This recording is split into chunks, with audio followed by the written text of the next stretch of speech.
뉴스야 시작합니다. 정치부 홍현주 기자 나와 있습니다. 첫 번째 물음표 보죠. 네, 첫 번째 물음표는 윤석열 이유 있는 침묵입니다. 네. 윤석열 전 검찰총장이 퇴직 이후 첫 공개 행보로 사전투표를 했습니다만 궁금했던 정치 현안 관련 언급은 없었습니다. 홍 기자, 그 이유에 대해서 취재를 좀 했습니까? 네, 어제 윤 전 총장을 향해서 정말 많은 기자들의 질문이 쏟아졌죠. 네. 하지만 윤 전 총장 이 한마디에만 답했습니다. 들어보시죠. 오늘 국친분과 함께 오신 이유가 있을까요? 보시다시피 아버님께서 기력이 전 같지 않아요. 대권 행보로 해석해도 괜찮을까요? 정치적인 본격적 행보를 언제쯤 보이실 예정이실까요? 네, 아무래도 이 기자들이 윤 전 총장의 향후 행보에 대한 질문이 많았는데 전혀 언급을 하지 않았습니다. 네, 그렇습니다. 그 이유는요. 먼저 간단하게는 선거법 위반 우려 때문입니다. 공직선거법에 따르면 이 투표소로부터 100m 안에서 투표 참여를 권유하는 행위가 금지됩니다. 투표 독로성 발언을 이 투표소에서 했다가는 법 위반 소지가 있다는 이야기가 나와서 결국 침묵했다고 합니다. 사실 기자들에게 100m 밖에 나가서 얘기하자고 하기도 애매한 상황이고요. 또 다른 이유가 있습니까? 네, 윤 전 총장 측 관계자는 이에 대해서 정치적 행위에 대해선 정당인도 아닌 일반인 입장에서 발언을 자제함이 상당하다고 설명했습니다. 그러니까 일반인임을 지금 강조하고 있는 건데 이 윤 전 총장은 지난달 29일 조선일보 인터뷰에서도 선거를 왜 하게 됐는지 잊었냐. 권력형 성범죄 때문이라면서 시민들의 투표가 상식과 정의를 되찾는 반격의 출발점이 될 것이다. 이미 이렇게 투표 독려 메시지를 낸 바 있습니다. 특정 정당에 소속되지 않은 입장에서 이 현장에서 이외에 별도 메시지를 내는 건 신중하지 못한 행보로 보일 수도 있기 때문으로 해석됩니다. 윤 전 총장이 사실 보궐선거 뒤에 어떤 행보를 보일까가 사실 초미의 관심사 아니겠습니까? 야권 성향이라고 볼 수밖에 없는 그런 상황이기도 하고요. 그런데 실제로 인맥을 보면은 진보 진영 쪽 사람들이 많다면서요? 네, 그렇습니다. 특히요, 지금 가장 진보적인 대법원 구성원으로 평가받는 김선수 대법관과의 인연도 주목되고 있습니다. 윤 전 총장과 김 대법관 서울법대 79학번 동기인데요. 이 시사저널 보도에 따르면 윤 전 총장이 사법시험 2차 낙방생이던 지난 1985년 학생운동 전력 때문에 3차 면접에서 떨어질 우려가 있던 이 동기생 김선수를 데리고 당시 권력 실세였던 이종찬 민정당 의원을 찾아가서 선처를 호소했다고 합니다. 그 덕에 김 대법관은 실력대로 면접을 통과했고 최종적으로 수석 합격의 영광을 아는 것으로 전해집니다. 2차 낙방생이 2차 합격생을 도운 거군요. 네, 3차 합격을 위해서. 그런데 윤 전 총장은 몇 수 만에 사시 합격했죠? 구수입니다. 구수요. 네. 알겠습니다.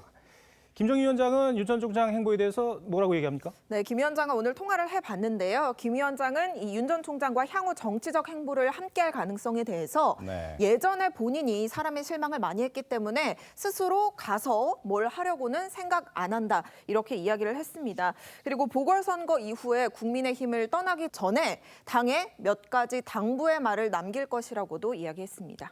네, 첫 번째 물음표 정리해 볼까요? 네, 첫 번째 물음표 윤석열 이유 있는 침묵의 느낌표는 거하게는 침묵하지 않는다입니다. 네. 미국의 검사장 로버트 모겐소의 말인데 윤 전 총장이 사퇴하기 전에 일선 검사들에게 이 모겐소의 전기를 배포하면서 발간사를 직접 쓰고 이 거하게 침묵하는 검사는 동네 소매치기도 막지 못할 것이라는 모겐소의 말을 인용했다고 합니다. 이걸 보면 윤 전 총장의 침묵 오래 지속될 것 같지는 않습니다. 알겠습니다. 두 번째 물음표로 넘어가 보죠.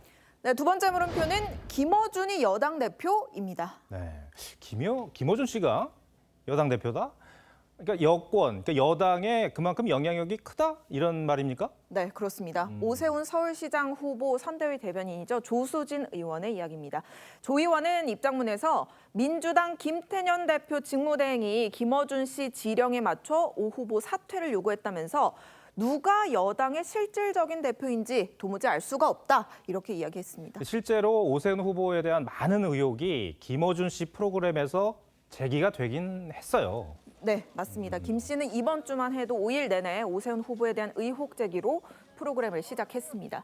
지금 정치권에 회자되는 측량 현장에서의 하얀 백바지, 선글라스, 생태탕 사실 모두 이 프로그램 인터뷰이들 증언에서 나온 말입니다. 어제는 명품 구두 브랜드까지 거론됐습니다. 선글라스 끼고 키 큰 사람으로 한눈에 이거 오세훈씨구나. 어떤 메뉴로 드셨습니까? 생태탕을 먹은 기억이 나요. 신발이 캐주얼 로퍼. 안에 멋진 구두였죠. 그게 그 페레가모. 오 후보는 부인하고 있고 특히 이 명품 구두에 대해서는 20만 원 이상 넘는 그런 구두를 신어본 적도 없다 뭐 이런 입장 아닙니까? 네, 그렇습니다.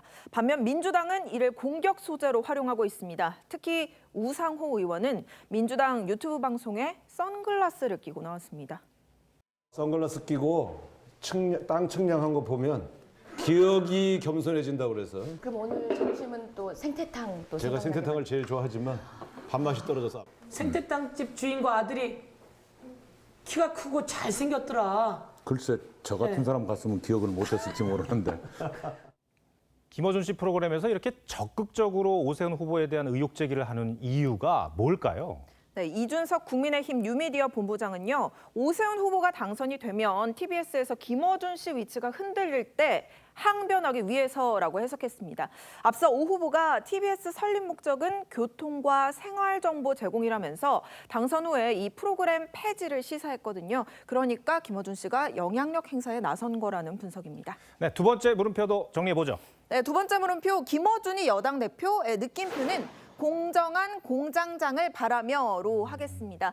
이 서울 시민들은 서울교통방송이 한쪽에 치우치지 않는 공정한 뉴스를 방송하길 원하고 있을 겁니다. 네, 잘 들었습니다. 지금까지 정치부 홍현주 기자였습니다.